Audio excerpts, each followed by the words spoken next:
J'ai démarré mes 45 ans, tu vois, avec cette espèce de force un peu naturelle, décontractée pour dire ok, là maintenant, je vais faire, tu vois.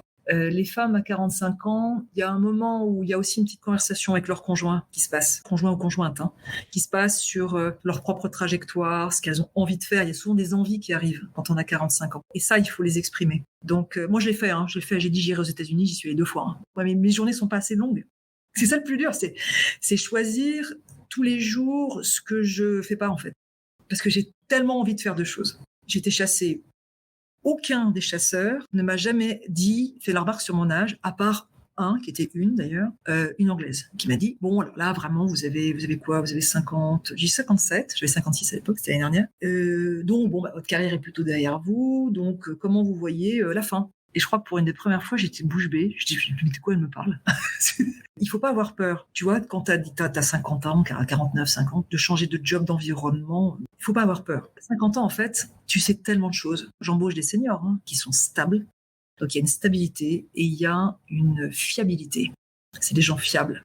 Les femmes ont petite tendance à mettre le mouchoir numéro 1, le mouchoir numéro 2, parce qu'elles se créent des obligations. La famille d'abord, les enfants d'abord, la carrière du conjoint d'abord. Il y a plein de choses qui arrivent et qui font que ils sont enterrés, là, les rêves. Il faut les laisser sortir. Bonjour et bienvenue dans 50 ans et toutes mes dents, le podcast de celles qui abordent et traversent la cinquantaine avec optimisme et croquent leur futur professionnel à pleines dents. Parce que la seniorité est une vraie valeur ajoutée, apprenons à la savourer et la valoriser. Je suis Karine Arnéodo, coach professionnel et booster d'impact positif des carrières féminines. Je vous emmène à la rencontre de femmes inspirantes qui croquent leur futur professionnel à pleines dents avec audace et optimisme. Je vous partage également mes recettes pour nourrir votre confiance, booster votre énergie, développer votre influence, capitaliser sur vos talents, devenir votre propre opportunité et oser avec le sourire. Comment faire de ce cap tabou une période fertile, libératrice, créatrice de transformation et génératrice d'énergie? Comment faire de la cinquantaine une aubaine professionnelle? C'est dans 50 ans et toutes mes dents, et c'est maintenant.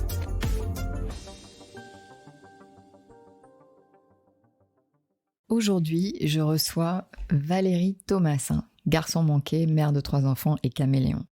Valérie, après 26 ans chez Xerox, décide à 50 ans de se réinventer.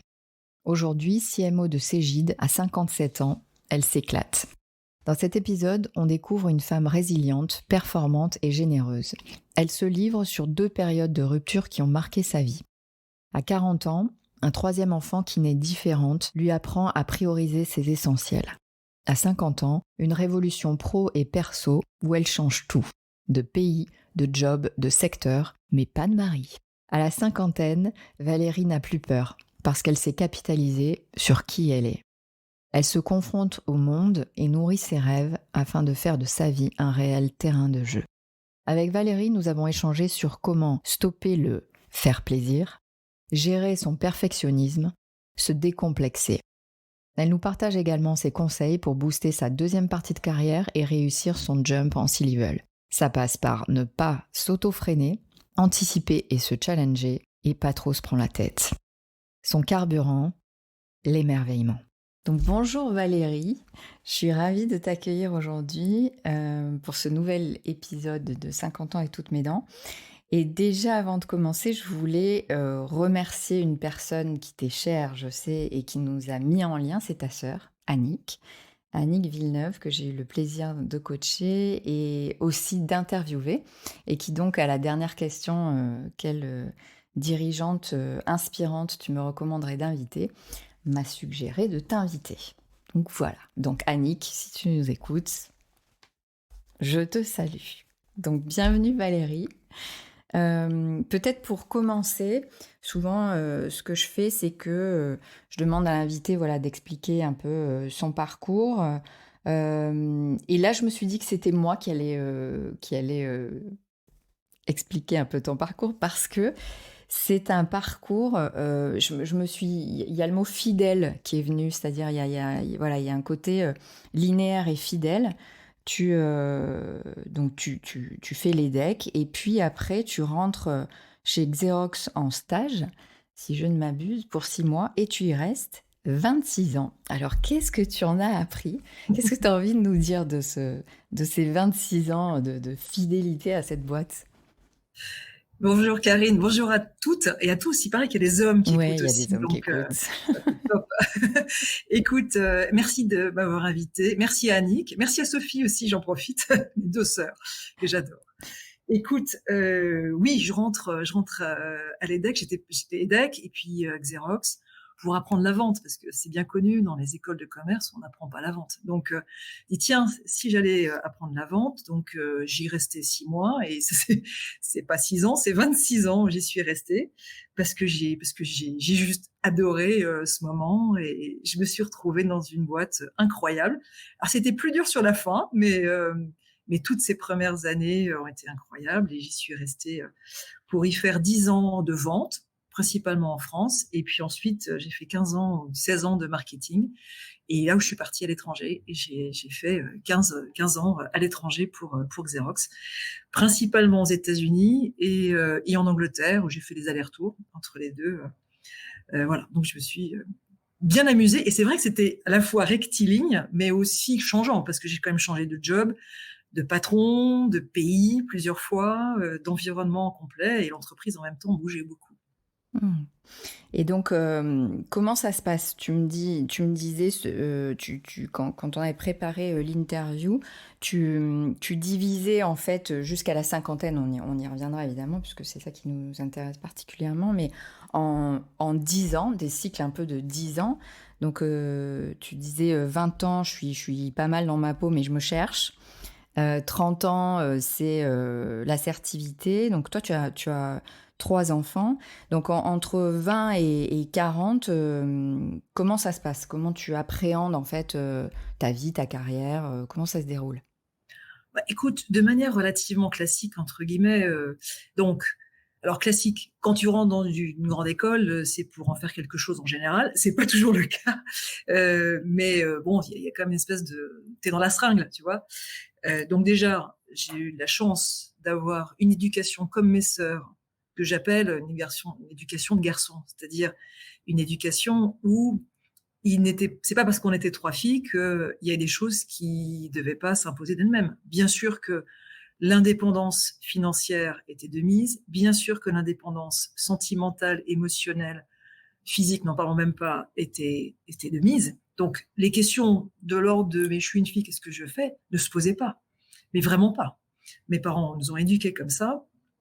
Ma mère travaillait, mes grands-mères travaillaient, enfin bon, tout le monde travaillait, donc bien sûr que c'était une trajectoire. Maintenant, voilà, tu sors d'une école de commerce un peu de manière, on va dire, mécanique, tu travailles bien, ça marche bien, super. Après, bon, bah, qu'est-ce que tu deviens? Donc, à 20 ans, tu te poses encore pas trop de questions, mais tu te cherches un petit peu, puis tu rentres dans une boîte. Ton environnement change, tu commences à gagner pas mal d'argent, donc c'est pas mal, c'est intéressant. Et puis, tu te construis au fur et à mesure de tes rencontres professionnelles, amicales ou professionnelles, qui deviennent aussi faire partie de ton cercle. Tu changes d'environnement d'amis. Mais voilà. Et à 30, pour moi, c'est 30, c'est déjà un moment important, parce que 30 ans, il y a de l'assertivité qui s'installe. À 33, l'âge du Christ, c'est pas un hasard, je rencontre mon mari, on se marie très vite, c'est le coup de foudre, et puis on a notre premier enfant, et j'ai la chance de motiver suffisamment mon mentor pour qu'il m'envoie aux États-Unis. Et ça, c'était un truc auquel je tenais beaucoup, c'était d'aller. Qu'est-ce que c'était cette motivation? Ça venait d'où? Enfin, qu'est-ce qui te donnait envie d'aller là-bas?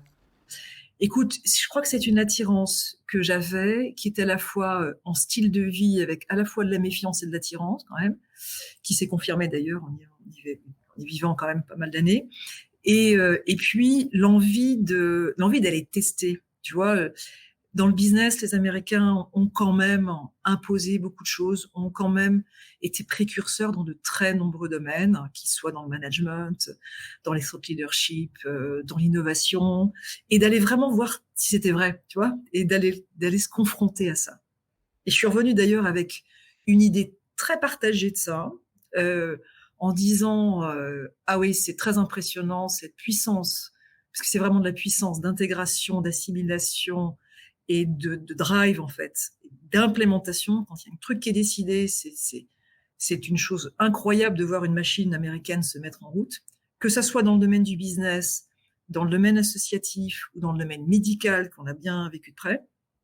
Mais il manque aussi quand même toute cette touch, ce recul, cette pétillance, tu vois, cette parfois intelligence, cet esprit critique qui est, je pense, assez européen, pas que français d'ailleurs, assez européen, et qui en fait une très bonne combinaison. Les meilleures équipes pour moi sont un mix culturel, tu vois, d'Américains avec des Européens, qui apportent une sensibilité et une touch, tu vois, qui prend pas tout pour acquis et qui questionne.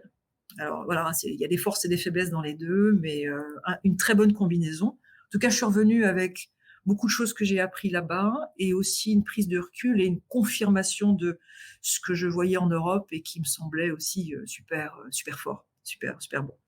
Voilà.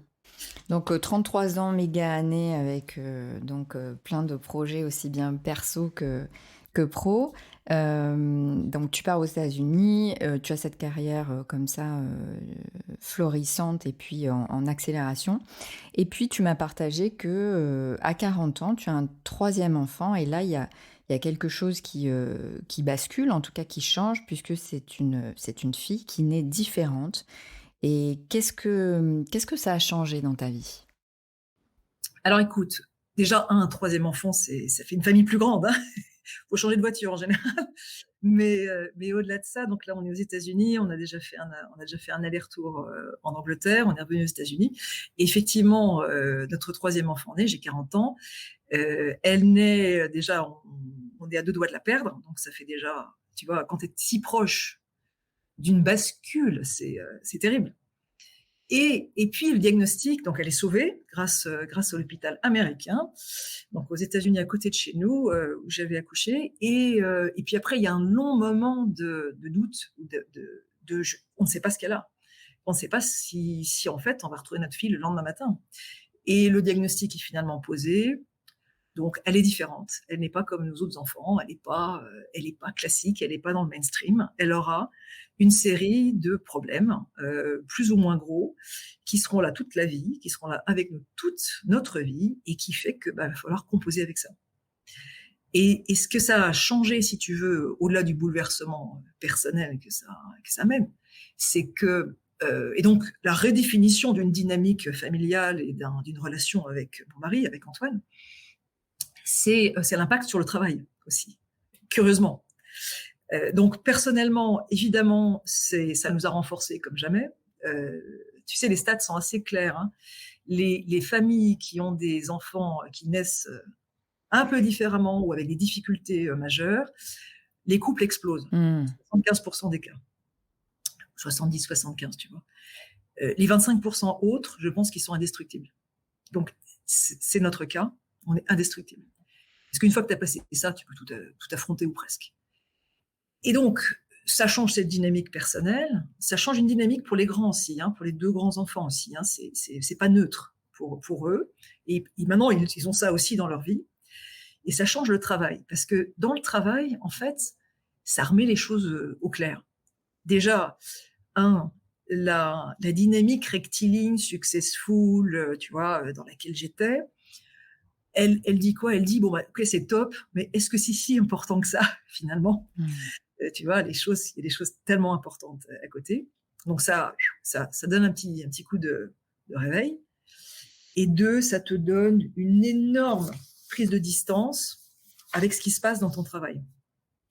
Il y a des gens qui m'ont dit, pendant toute cette période difficile, y compris mon boss de l'époque, qui était absolument génial, il m'a dit, mais prends du recul, arrête-toi de travailler, gère ce que tu as à gérer. Et je lui dis, mais alors là, tu sais quoi? Si je m'arrête, je vais devenir dingue. Je peux pas. C'est pas possible. Par contre, je vais le faire différemment. Je vais faire ce que j'ai à faire et ce que nous avons à faire avec Antoine, mon mari, sur la famille. Mais je vais pas faire ça comme ça. Bien sûr que je ne peux pas m'arrêter. En revanche, je peux te garantir que le job, il sera fait avec un autre contexte. Et ça m'a défini, en fait, professionnellement, pour le reste. Alors, en quoi ça a changé mon rapport au travail? C'est que je pense que un environnement sain, tu vois, qui est centré sur ce qui est important, sur ce qui est essentiel, sur ce qui est vraiment utile par rapport à ce qui est inutile. Ça m'a vraiment recentré très fort là-dessus. Ça m'a rendu hyper vigilante en fait sur ces aspects-là. Voire ça a généré chez moi une aversion totale, je crois, de tout ce qui pouvait se rapprocher de près ou de loin de la politique, des agendas, tu vois, des manœuvres, des trucs que tu trouves dans les boîtes qui sont devenus pour moi insupportables. Mmh.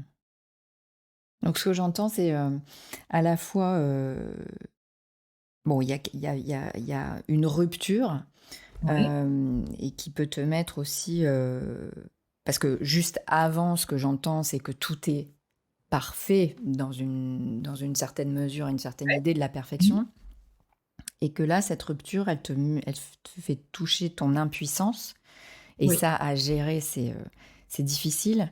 Maintenant, ce qu'on se disait aussi en préparation, c'est que, c'est comment tu sors grandi de vraies épreuves, et comment, comme tu dis, tu sors différente, parce que tu t'es donné aussi les moyens de le faire, enfin, de rester debout, hein. Ce que j'entends aussi, c'est qu'il y a quelque chose de l'ordre de il faut qu'on reste debout, il faut qu'on reste ensemble, il faut qu'on reste ensemble le couple, il faut qu'on reste ensemble la famille, parce que, comme tu dis, prendre aussi soin des enfants qui sont là, c'est important. Parce que, Mmh. enfin, moi, j'ai une sœur qui est née aussi avec une maladie spéciale à la naissance. Et c'est vrai que moi, j'étais l'aînée. Et c'est vrai que voilà, il y a aussi des paradigmes qui Bien changent. sûr. Mmh. Donc, prendre soin de la cellule familiale devient vraiment important. Et ce que j'entends, c'est que, comme tu dis, ça remet en perspective les essentiels, ça te permet de relativiser, et ça peut aussi permettre d'équilibrer, tu sais, on parle aussi de wheel of life, c'est-à-dire quels sont les champs importants de ta vie. Mmh. Et aujourd'hui, il y a quand même beaucoup d'énergie sur le travail. Et là, ce que j'entends, c'est que le cadeau, c'est un rééquilibrage. Ouais. C'est-à-dire tout le temps la vigilance, comme tu dis, d'aller se dire, OK, mais attends, où est-ce que je mets mon énergie? Comment je la mets dans le travail pour pas toute la cramer parce que j'en ai besoin aussi ailleurs.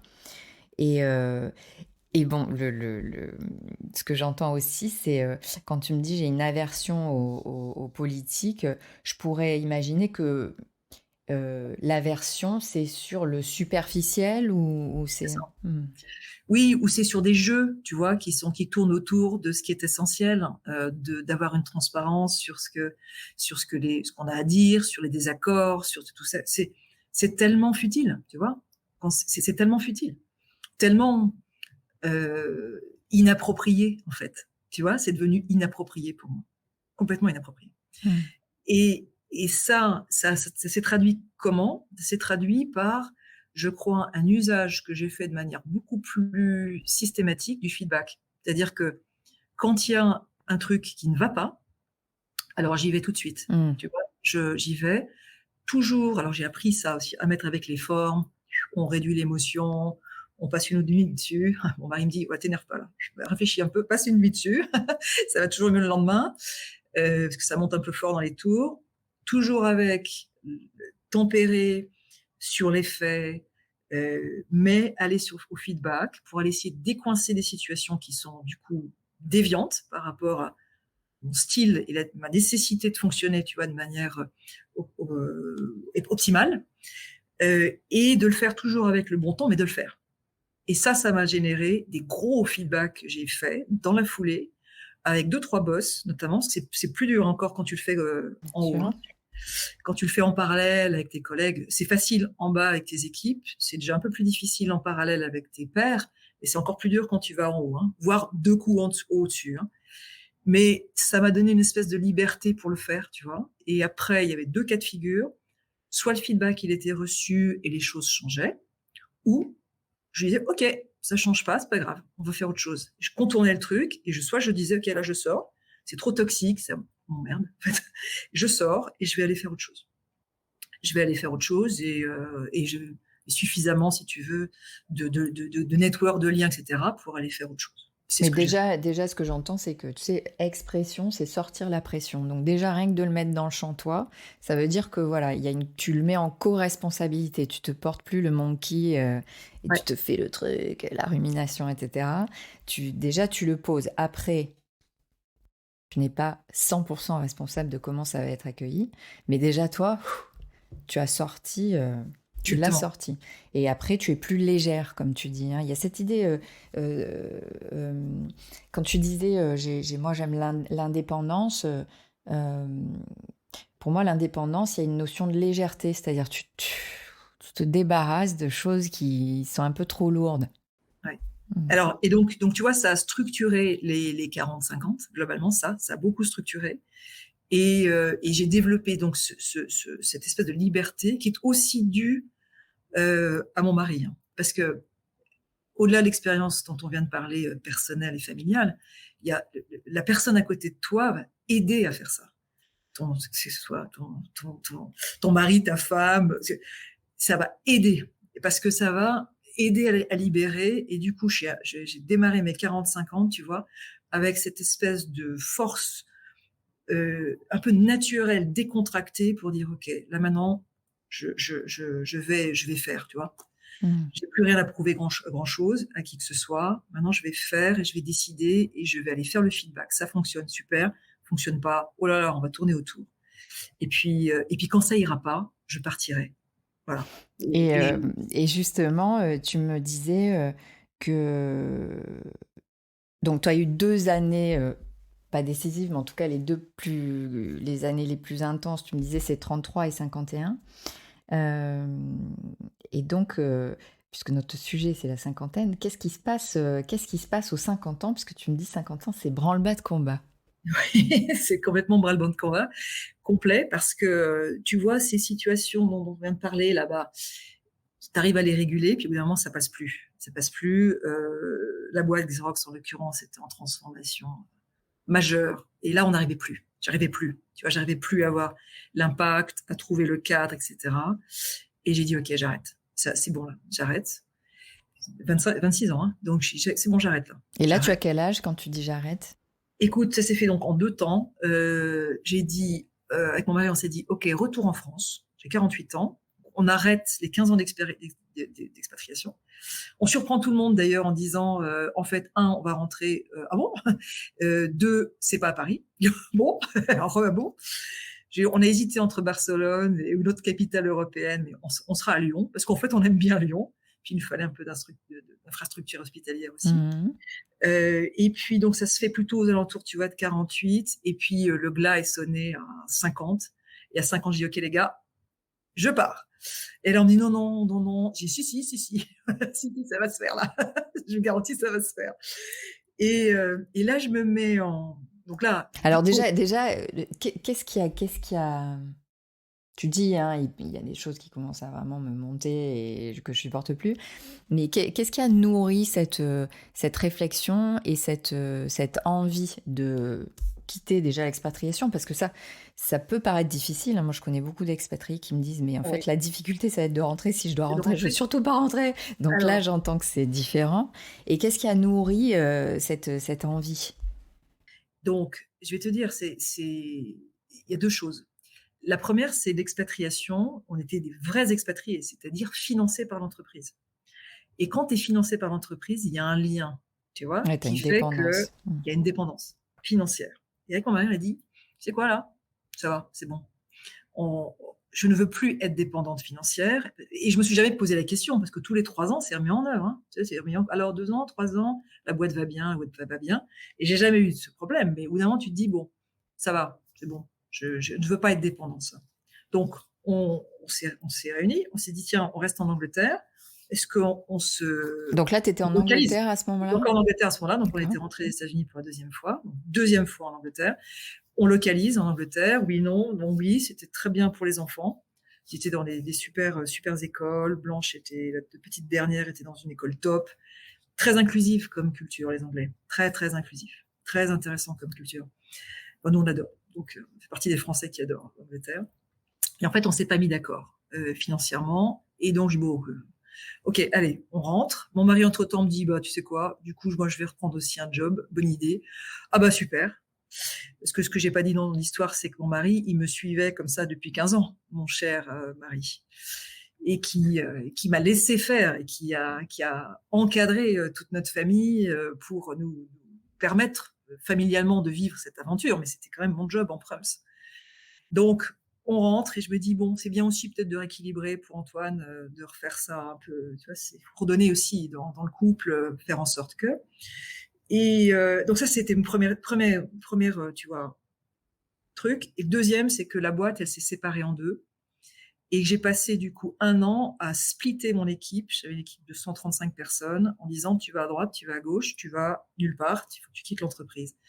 Et j'ai eu un problème avec mon boss, qui était le CMO de Xerox à ce moment-là, global, et qui m'a commencé à m'expliquer que, tu comprends, les Européens, on est quand même une boîte américaine. Donc là, alors là, on est passé de l'autre côté de la ligne rouge. La RH était en première ligne. Je lui dis, vous vous en occupez ou c'est moi qui m'en occupe, je vous préviens. donc, et là, je me suis dit, bon, alors la RH a géré, tu veux, donc au final, les Européens dans cette histoire n'ont pas été trop impactés. Et je les suis encore, hein, je regarde ce qui se passe. Mais là, ça a été la ligne rouge. Donc, tu vois, c'est dire, OK, bon, ça, c'est plus des gens fréquentables. Donc, ça touchait trop les valeurs et trop, c'était trop. C'était trop. C'était plus aligné avec Non, non, non. ce que tu avais envie. Non, voilà. Donc, c'est ça qui était le déclencheur. Et puis après, je me dis, bon, allez, 26 ans, ma chérie, il faut que tu cherches un job. Donc, tu n'avais jamais cherché de job, Ah bah, en fait. pas vraiment, non, tu vois. Alors, il faut quand même, enfin, à l'externe, je veux dire, tu n'avais ouais, jamais en cherché de externe, job parce que en externe.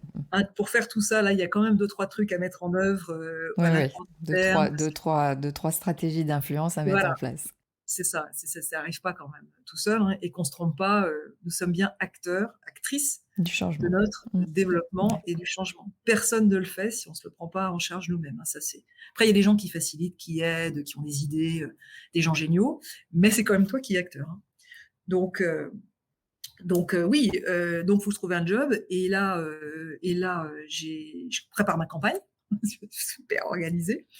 Et j'ai la chance de rencontrer 1-2 personnes et par connexion comme ça, qui me disent, mais j'avais 51 ans, qui me disent, mais allez voir ce qui se passe, Valérie, votre profil est top. Moi, je viens de recruter mon CMO, je cherche un job de CMO. Ah, mais moi, là, j'ai rien là, mais franchement, allez voir Cégide, il se passe plein de trucs. Cégide, très bien, je fais mon petit travail. Je repère l'email du boss, de Pascal Houillon, le CEO. Je fais un petit mot un peu bien chiadé, qui fait un peu de travail, voilà. Et il me répond, genre quelques heures plus tard, à me donner rendez-vous 2 jours après. 2 jours après, je le vois. On se Alors, rencontre. juste quand Ouais. même, parce que c'était quoi les recettes du petit mot chiadé? Ah bah, alors donc, ça se prépare.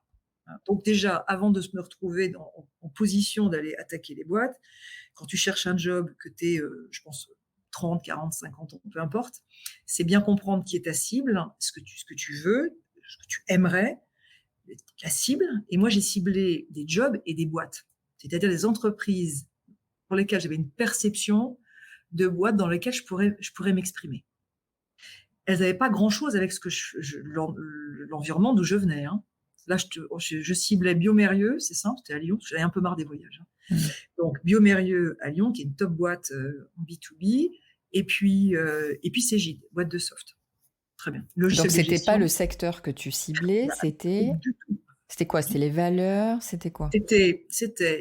C'était des caractéristiques d'entreprise, c'est-à-dire une boîte qui, donc déjà dans la tech, je voulais quand même de la tech, qu'elle soit bio, tu vois, ou dans le domaine médical, bio, parce que c'est des secteurs qui croissent.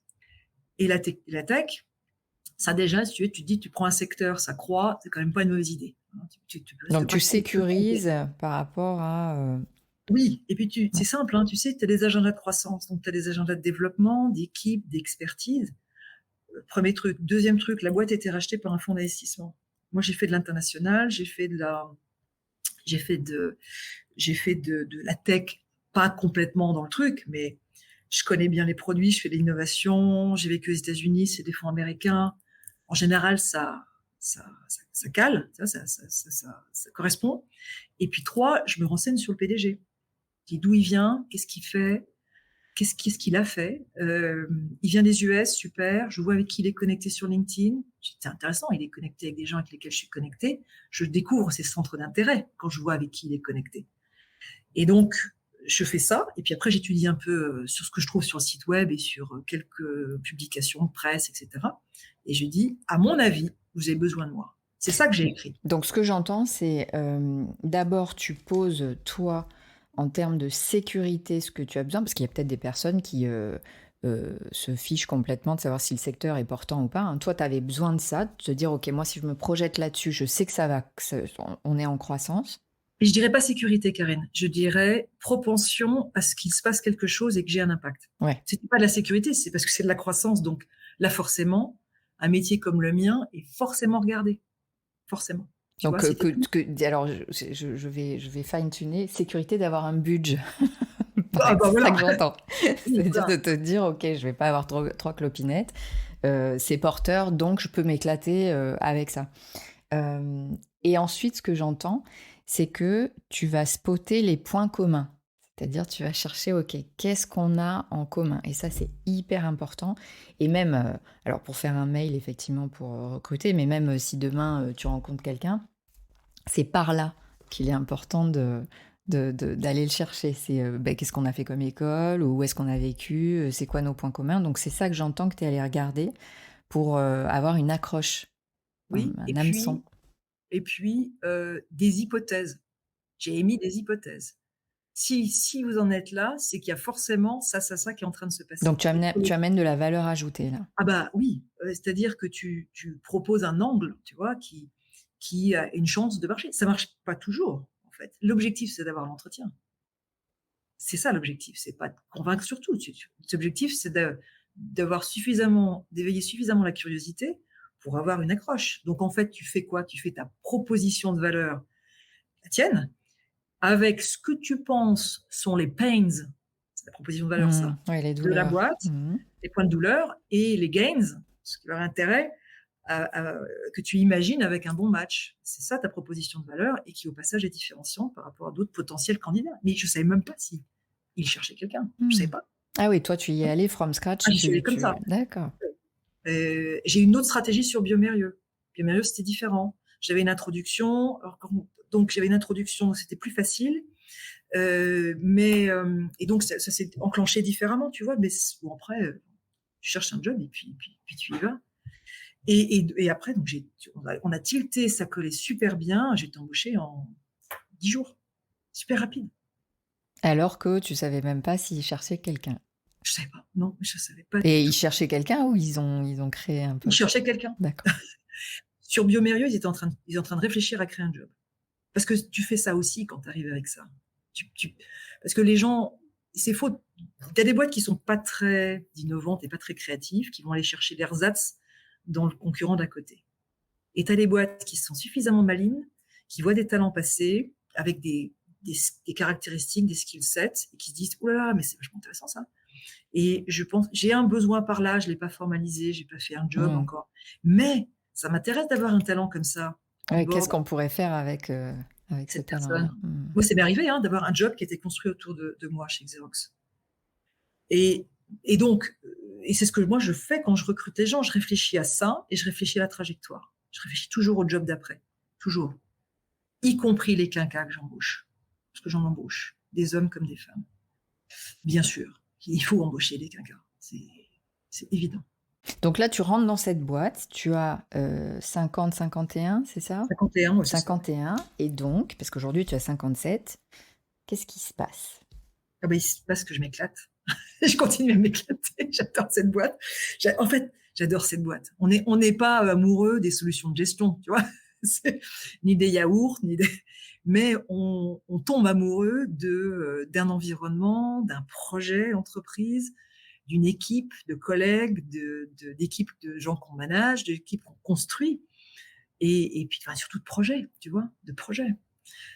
Donc, il y a une feuille de route qui est hyper ambitieuse. Donc, je construis le business plan, ma petite participation sur le business plan fait avec les fonds d'investissement et puis avec mon boss et puis les quelques collègues nouveaux qui viennent d'arriver. On crée une équipe de management complète. Hein.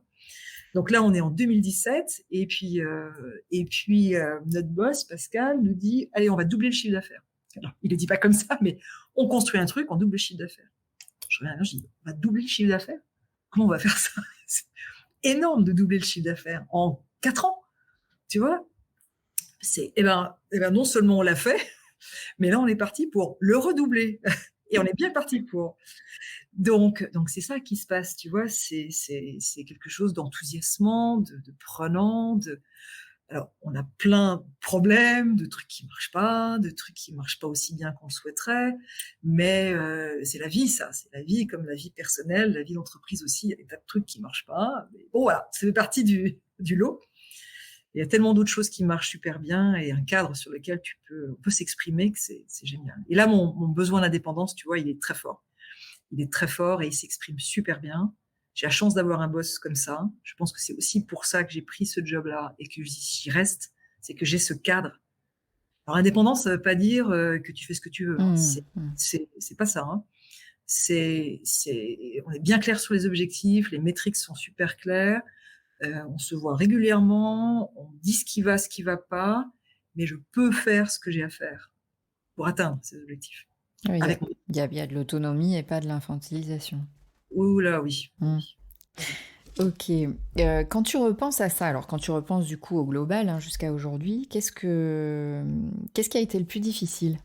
Ou qui est le plus difficile aujourd'hui? Écoute, le plus dur, ce qui a été... Déjà, je pense qu'il y a un truc où il faut qu'on se rassure tous, parce que là, je l'ai vécu là, de près. Il faut pas avoir peur. Tu vois, quand tu as 50 ans, 49, 50, de changer de job, d'environnement, de retour de pays, tu te dis, est-ce que je vais encore savoir travailler en France? Je suis pas sûre. Hein. Il faut pas avoir peur. Parce qu'en fait, à 50 ans, donc je commence par les trucs faciles. À 50 ans, en fait, tu sais tellement de choses. Tu n'en as pas conscience que tu sais tellement de choses. Tu sais techniquement, mais tu as surtout des automatismes, en fait, qui se mettent en œuvre. Et tu as aussi tellement appris à apprendre qu'en fait, il n'y a pas grand-chose de difficile. Tu vois ce que je veux dire? Ça pourrait te donner l'impression, parce que je suis restée à 26 ans dans la même boîte. Non, 26 ans, tu penses bien que la boîte, elle a changé. Et quand je m'occupe de l'Inde, je m'occupe des États-Unis ou des pays en européens et du produit A ou du produit B, en l'espace de 26 ans, il y a quand même beaucoup de trucs qui changent. Et donc, on ne sait pas qu'on ne sait pas. En fait, il y a plein de choses qu'on sait. Et donc, il faut vraiment pas se mettre, surtout pour les femmes là qui nous écoutent, de barrières, parce que c'est vraiment. Donc, j'ai pas eu de difficulté à apprendre ce que c'était une boîte de soft, comment ça marchait, qu'est-ce que c'est un business model SaaS, quels sont les avantages, les inconvénients, c'est quoi un expert comptable. J'ai appris, c'était pas très difficile ça, c'est pas très difficile, franchement. Donc, il faut juste ouvrir les chakras, se mettre dans la position d'apprentissage, celle que tu as fait depuis très longtemps, et puis dérouler beaucoup de choses. Ne pas faire l'erreur de dire « je sais, je vais appliquer les mêmes recettes que celles que j'ai apprises ».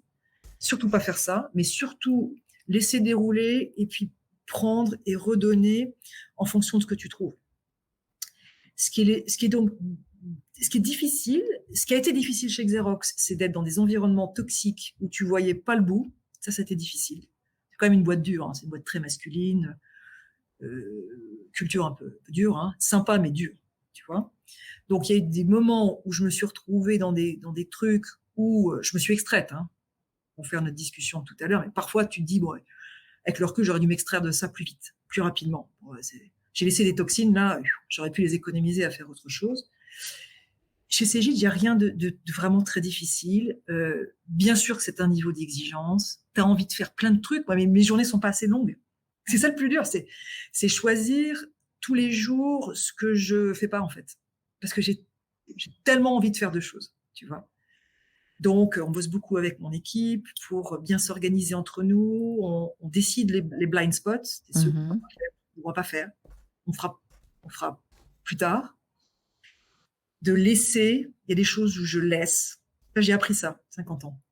Il y a des choses qu'il faut que je laisse, tu vois. J'y mets moins d'âme, parce que c'est trop d'énergie, tu vois. C'est ça, c'est réallouer son énergie parce qu'on en a peut-être un petit peu moins, ou en tout cas avoir une énergie de meilleure qualité et la mettre au bon endroit. C'est ça, voilà. Mais ça, c'est une vie, c'est vrai à tous âges, tu vois, tout âge. C'est pas plus à 50 ans, sauf que tu as juste un peu le recul pour le faire. Voilà. C'est peut-être ça le plus dur. J'ai tellement de trucs à faire, j'ai des listes. La nuit, je me lève le matin, je dis, il y a ça, attends, il y a ça. Ah oui, j'avais pas pensé à ça. Tu vois, je suis complètement animée par ce que je fais. Donc, c'est de choisir, je crois. C'est ça. Et ce que je vois, en tout cas, en t'écoutant, qui perdure, et même si on peut se dire, voilà, oui, à 50 ans, il y a peut-être un petit peu moins d'énergie, et encore, hein, plus j'avance dans toutes mes interviews, et plus je m'aperçois que toutes les femmes que j'interviewe, même à 63 ans, elles ont un peps de fou et toujours une curiosité. C'est ce que je vois qui se tarit pas. C'est ça, c'est la curiosité, c'est l'envie, c'est la passion. C'est-à-dire, il y a quelque chose que j'entends chez toi qui est, quand tu dis oui, j'ai besoin d'apprendre, j'ai besoin de me nourrir, etc. C'est le carburant, quoi. C'est l'envie de découvrir. C'est ça que j'entends qui est fort. Oui, c'est l'envie de découvrir et c'est l'envie d'avoir de l'impact, tu vois, d'avoir de l'impact, d'emmener l'équipe. Je me réalise beaucoup avec l'équipe, hein, mon équipe. J'ai une équipe géniale qu'on a construit au fur et à mesure des années, les 5 ans qui se sont passés. D'emmener l'équipe sur d'autres niveaux, tu vois, d'aller tester des trucs, on expérimente. Là, il y a l'IA qui arrive, tu vois, dans le métier du marketing. Ça va changer beaucoup de choses. Ah ouais, ça va pas que marketing. C'est passionnant. Alors, hier, j'étais avec un analyste. Je lui dis, bon, alors, vous m'expliquez tout. Je veux tout savoir. Et je lui dis, bon, ok, super. Mais alors, dites-moi les boîtes qui ont déjà mis des choses un peu en neuf, là, qu'on aille regarder. Parce qu'on veut continuer, tu vois, on veut progresser ensemble et puis tester des trucs. Tout marche pas, hein, donc c'est pas grave. C'est pas grave. Oui, c'est ça, bien sûr, bien sûr. Et quelle clé on en a déjà un peu parlé, mais peut-être de façon un petit peu plus synthétique, tu pourrais donner pour booster sa deuxième partie de carrière et aussi, puisque c'est ton cas, de passer en C-level. Ce serait quoi? Donc tu disais déjà se préparer à ça, parce que ça se prépare bien en amont. Et ce serait quoi, toi, vraiment tes forts tips, tes vigilances et tes tips principaux? Ouais. Alors écoute, moi je suis passée C-level, j'avais juste 40 ans, tu vois. Alors, on se l'a dit tout à l'heure, personne va venir vous chercher pour être C-level, donc il faut s'en occuper. Et effectivement, ça se prépare avec une série de network et puis une petite stratégie quand même. Donc, une stratégie notamment de job. Ne jamais prendre un job si on comprend pas le job d'après ou les jobs possibles d'après. Donc ça veut dire toujours se projeter, tu prends un job, mais tu demandes derrière, ça va être quoi le step d'après? Ouais. Et un bon mentor, donc avoir un partenaire dans la boîte, trouver un mentor qui est officiellement votre mentor ou qui l'est pas officiellement, c'est pas grave, mais quelqu'un avec qui vous pouvez faire le sparring partner, réfléchir ensemble et qui est en général un peu plus senior que vous dans la boîte et qui a cette lecture et cette compréhension et qui veille un peu au grain. Parce qu'il y a des choses que vous ne savez pas, on ne sait pas. Il y a des choses qui se passent, il y a des tendances, on les connaît pas. Et moi, j'ai déjà vu avec mon mentor chez Xerox, là, Jean-Noël, on venait me chercher pour des jobs et il me dit, laisse tomber, on prend pas celui-là. On prend pas celui-là. Hein. C'est pas, ne prends pas celui-là ou on prend pas celui-là. Pas suffisamment bien, il t'emmène pas sur la trajectoire suffisamment costaude. Ou tu n'es pas avec la bonne personne qui va t'emmener sur le coup d'après. Donc, pour répondre à ta question, ça se prépare. Je pense dans des boîtes moyennes et grosses. Quand je dis moyenne, c'est le TI déjà. Ça se prépare. Il faut un mentor. Et puis, il faut passer du temps avec son mentor. On peut être coaché, bien. Demander du coaching, tu vois. Je n'ai jamais fait un objectif d'être un C-level. J'en ai pas fait un objectif. C'était une aspiration, mais pas un objectif. Ne pas confondre vitesse et précipitation non plus. J'ai vu des gens passer en C-level et se griller au bout Mmh. Parce que c'était donc trop tôt. Mmh. c'était trop tôt. Donc super, on est content pendant une semaine et après il y a le niveau d'exigence du job qui fait que les gens tiennent pas. Donc faut y aller au bon moment aussi. Donc c'est une stratégie en fait. Mais alors surtout, c'est pas parce qu'on est une femme que bien sûr on peut pas y aller, évidemment. Et si tu veux, tous les gens que j'ai là qui chassent, là, en ce moment, notamment dans les jobs RH, CMO, finance aussi, je pense finance, cherchent des femmes. Hein. Cherchent Alors des femmes. là-dessus, parce que pour le coup, pour accompagner bon, aussi bien des hommes et des femmes, euh, il y a quand même quelque chose que je vois et qui est dommage, c'est que, donc moi je suis évidemment favorable au quota parce que je pense que sinon on en serait toujours à l'âge de pierre. Maintenant, il y a quelque chose qui se passe aussi, c'est déjà les femmes se collent une pression assez importante et tant que je coche pas toutes les cases, je vais pas prendre le job. Enfin, il y a quelque chose quand même qu'on retrouve euh, qui est assez féminin. Certains hommes aussi, hein, mais la plupart quand même, ils sont plus dans le game, ça les amuse, hein, parce qu'ils sont dans la compète depuis le départ, donc ça les amuse d'aller prendre le truc même s'ils cochent pas toutes les cases. Donc les femmes, elles ont besoin quand même beaucoup de se sécuriser. Et puis il pourrait y avoir une espèce de culpabilité de oui, mais bon, est-ce que je mérite vraiment le job et est-ce qu'on me met pas là parce que je suis une femme? Et je parle pas non plus de certaines visions d'hommes qui est si elle est là, c'est parce C'est parce que que c'est une voilà. femme. Donc Mhm. j'ai envie de lancer un appel parce que ça aussi je le travaille avec certaines de peut-être peut-être qu'on vous met là parce que il faut cocher des cases. Mais peut-être que du coup, c'est une opportunité. Et comment vous en faites une opportunité plutôt qu'un espèce de boulet qui va encore plus alourdir et avec voilà, la culpabilité, etc. Comment tu réagis à ça, toi? Alors écoute, donc le complexe de l'imposteur chez les femmes, il existe. Et il existe à tous les niveaux de l'organisation. Je pense que il est réel.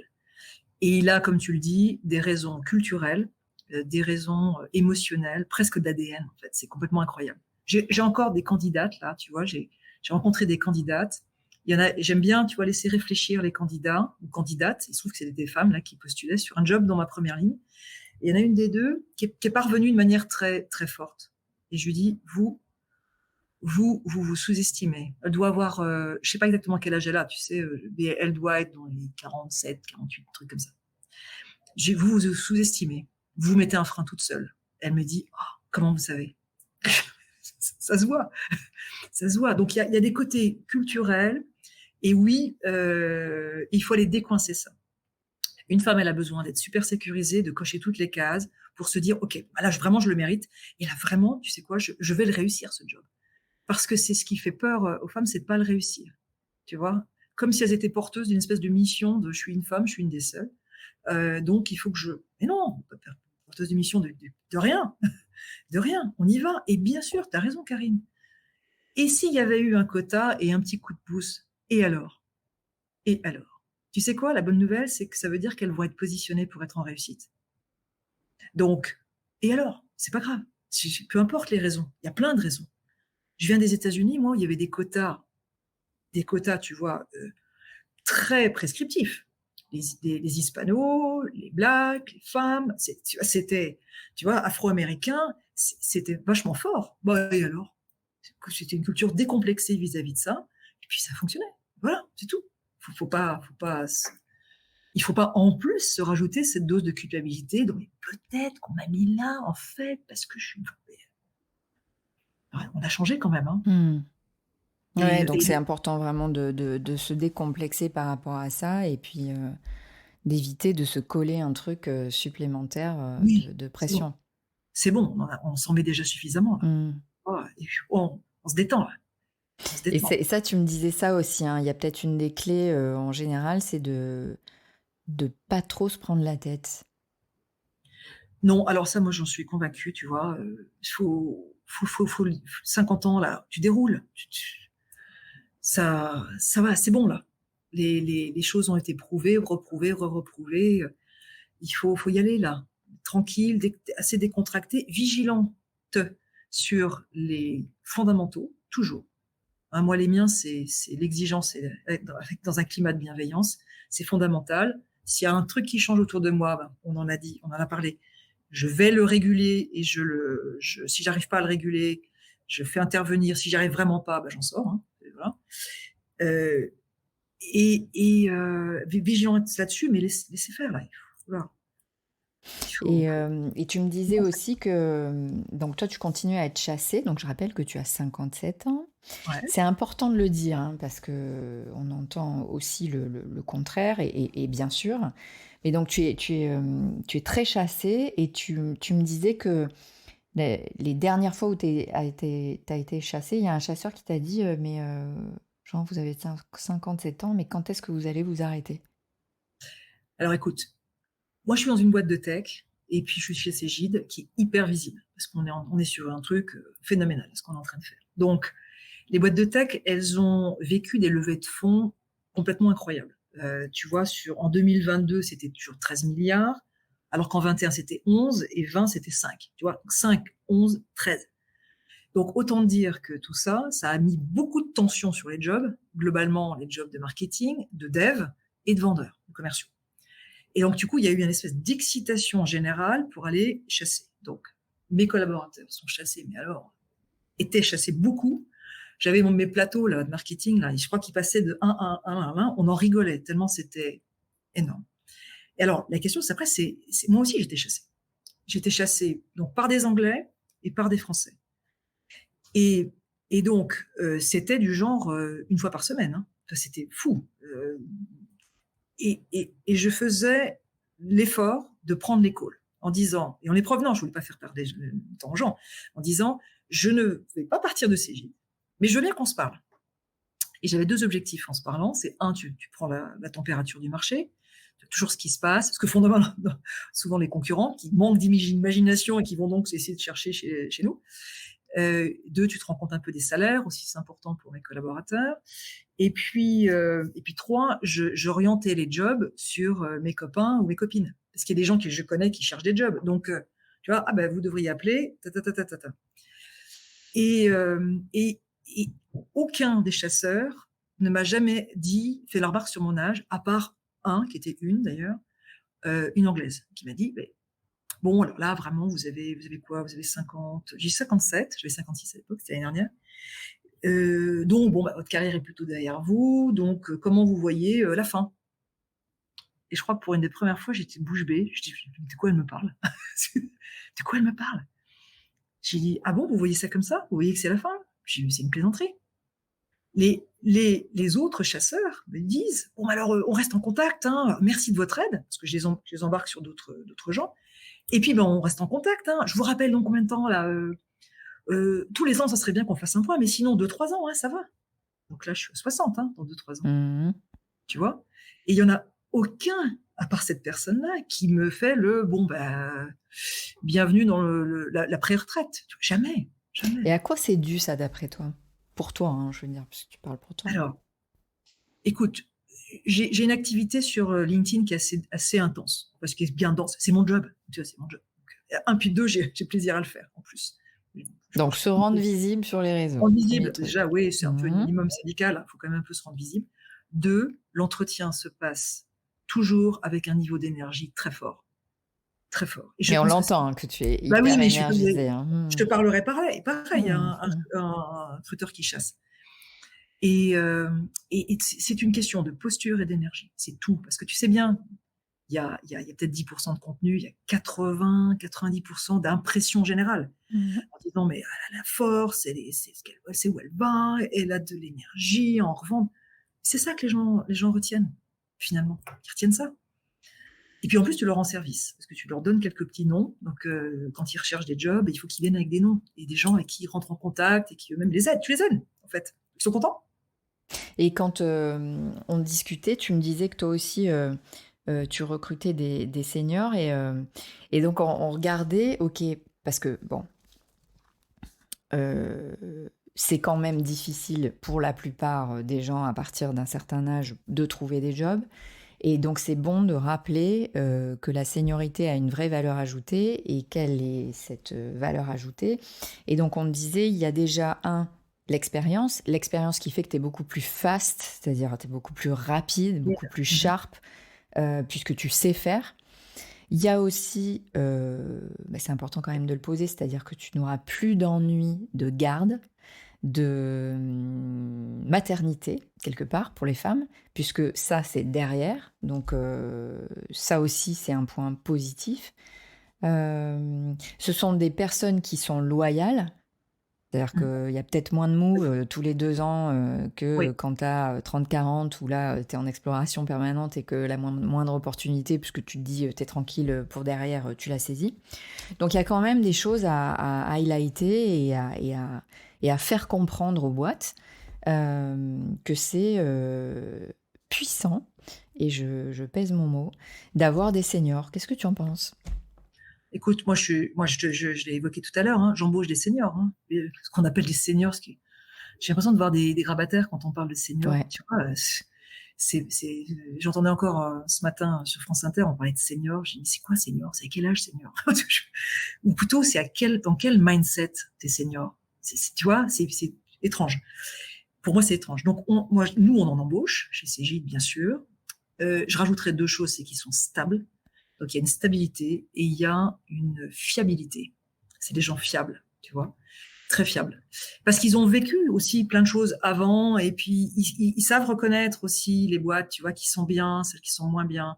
Et quand elles rentrent dans ton cadre de travail, moi, j'ai des gens hyper stables qui sont contents. Ils sont heureux, ils sont contents, ils arrivent à s'exprimer, ils sont bien. Donc, bien sûr qu'il faut embaucher des seniors, entre guillemets.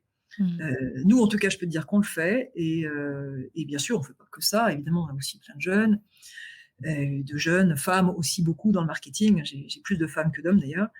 Bien sûr. Mais évidemment. Mais c'est important de le rappeler parce que la tendance, elle est plutôt à l'inverse. Donc, ce que j'entends au niveau, parce que j'ai toujours une question qui est, c'est quoi ton ingrédient secret pour ta vitalité ?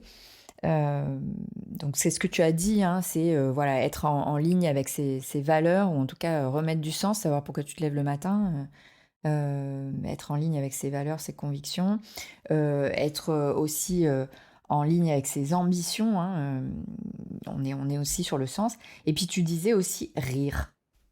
Ah oui. Oui, parce que nous, on rigole. Hein. Donc, on a beaucoup ri j'ai beaucoup ri chez Xerox. Et alors ça, c'est les équipes qui marchent le mieux, c'est les équipes où on rigole, hein, franchement.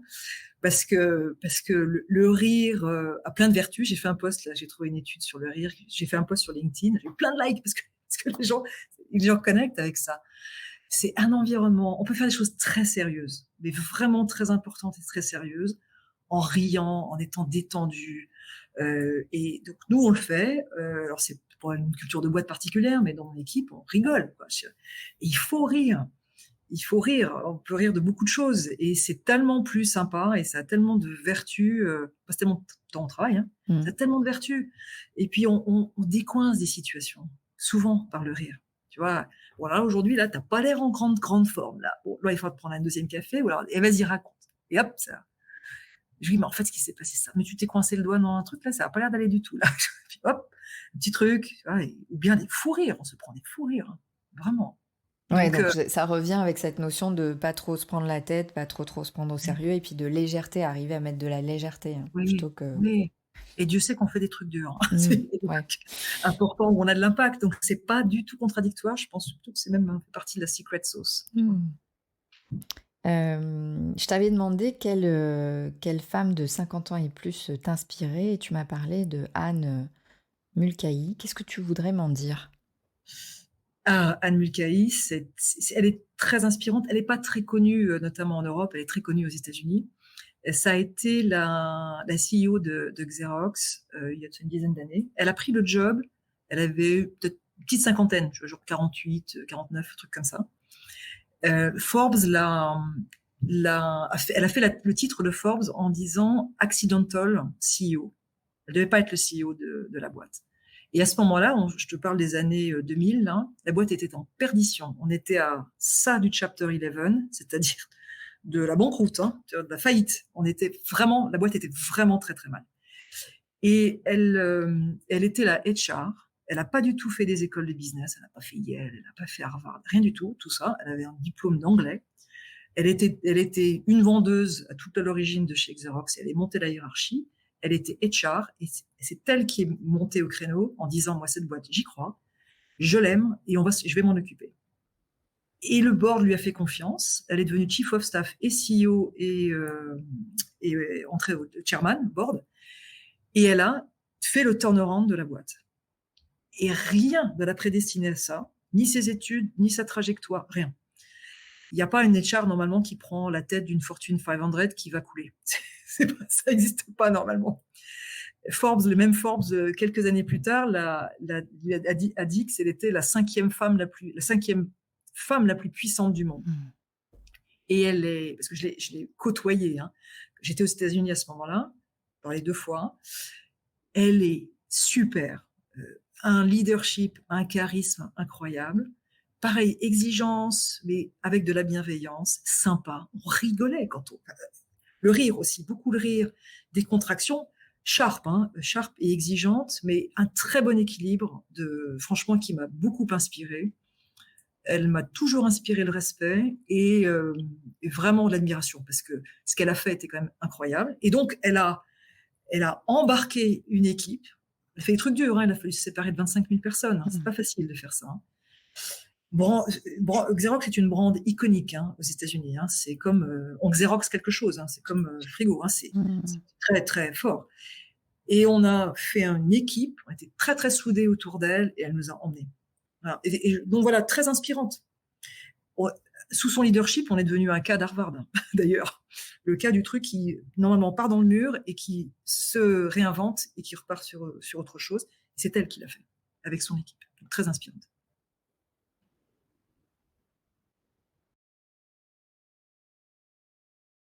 On a dit évidemment que tu étais pleine d'envie, de curiosité. Et ce serait quoi ton prochain challenge? Parce que la vie continue et la vie continue fort, fort, fort. C'est quoi? Qu'est-ce qui te fait vibrer quand tu te projettes? Écoute, alors j'ai toujours, on a ce projet d'entreprise, donc ça me fait vibrer parce qu'on le déroule, on le fait, donc ça m'anime beaucoup. Et c'est pas que moi personnellement, c'est une animation d'équipe, tu vois.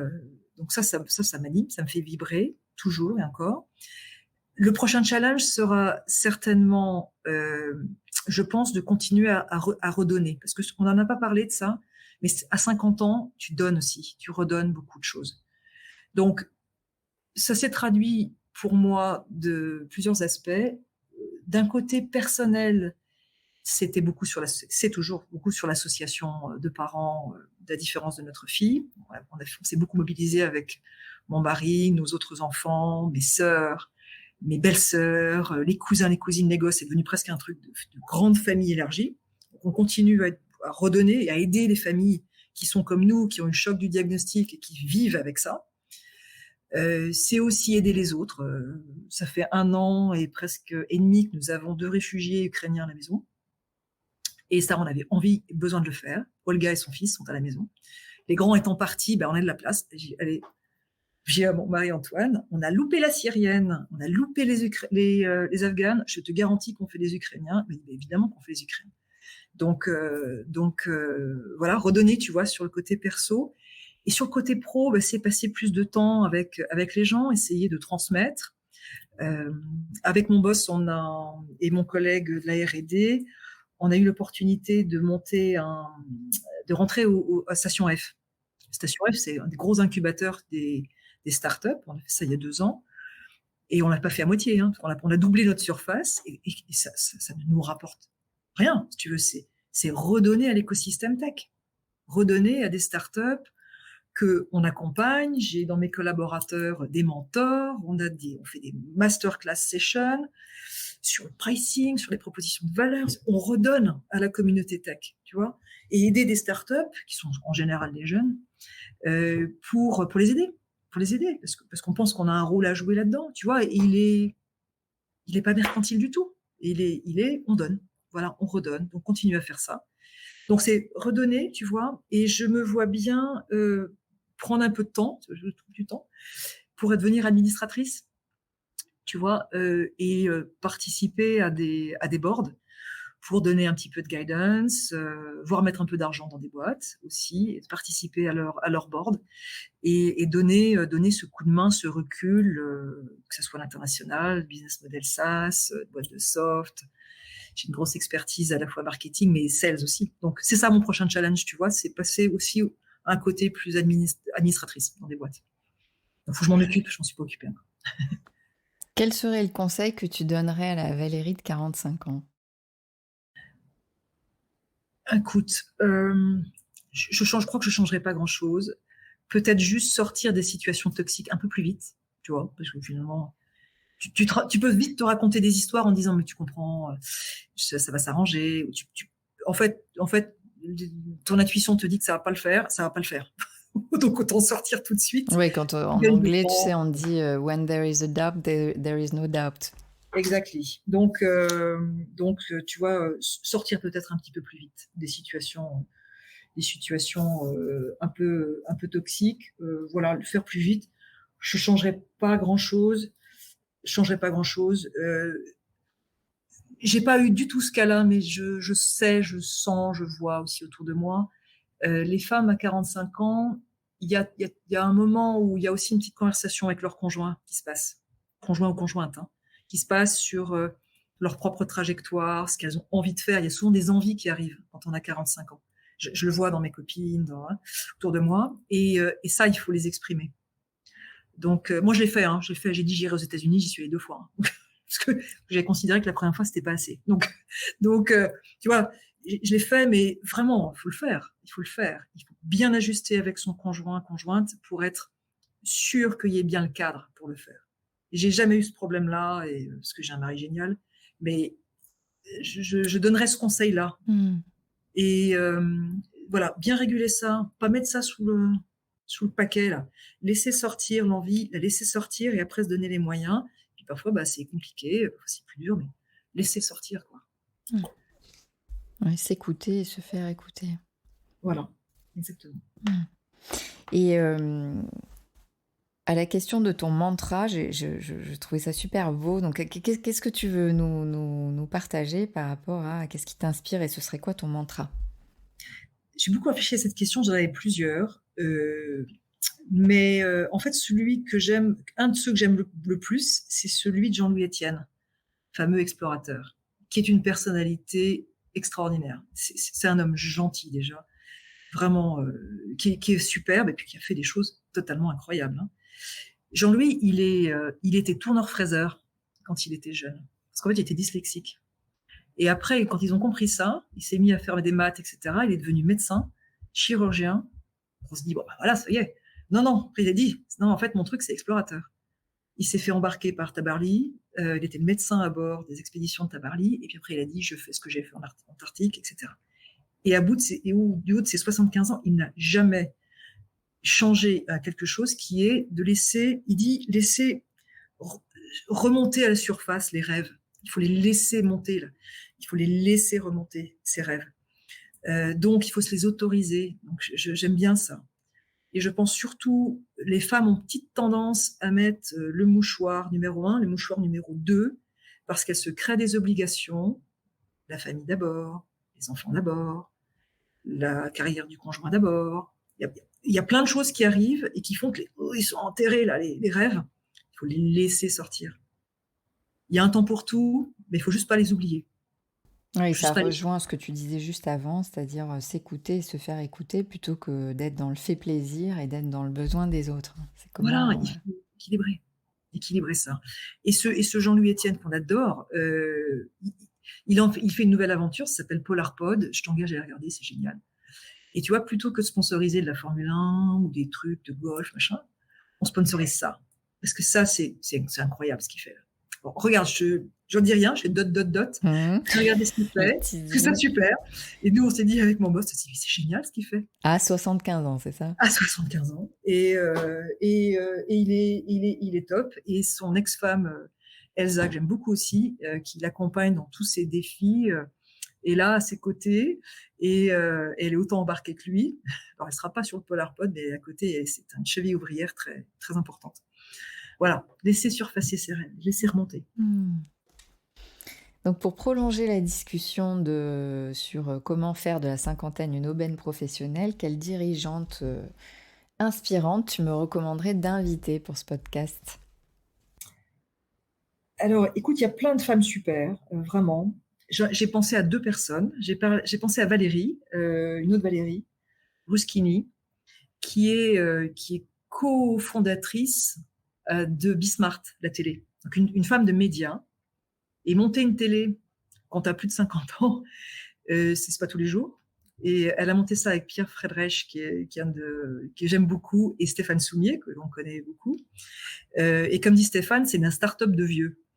Et elle s'est lancée dans l'aventure avec Stéphane et Pierre et d'autres autour d'eux sur Bismart, je trouve ça vachement sympa, vachement intéressant, sympa, la remise en cause. Et en plus, elle est super sympa. Donc j'ai pensé à elle. Et j'ai pensé à ma bonne amie Anne-Sophie Sage, qui Anne-Sophie, elle est une Parisienne qui a tout plaqué pour suivre son mari. Et le tout plaqué, elle était patronne des abonnements du Point. C'est une des femmes qui était à la manœuvre quand il y a eu tout ce shift, tu sais, dans la presse sur les gestions des abonnements, avec les cadeaux pour les abonnements. Ça a monté un business incroyable pour Le Point à l'époque. Donc, elle a été précurseur là-dedans et trouvé avec créativité, tout en respectant des impératifs de coût, ce type de business. Et elle a dû arrêter. Elle a quitté Paris pour suivre son mari à Lyon. Et à Lyon, bien sûr, elle monte une boîte d'objets publicitaires. Elle a énormément d'énergie. Elle travaille seule. Hein. Elle réfléchit beaucoup à son développement personnel et à la transmission.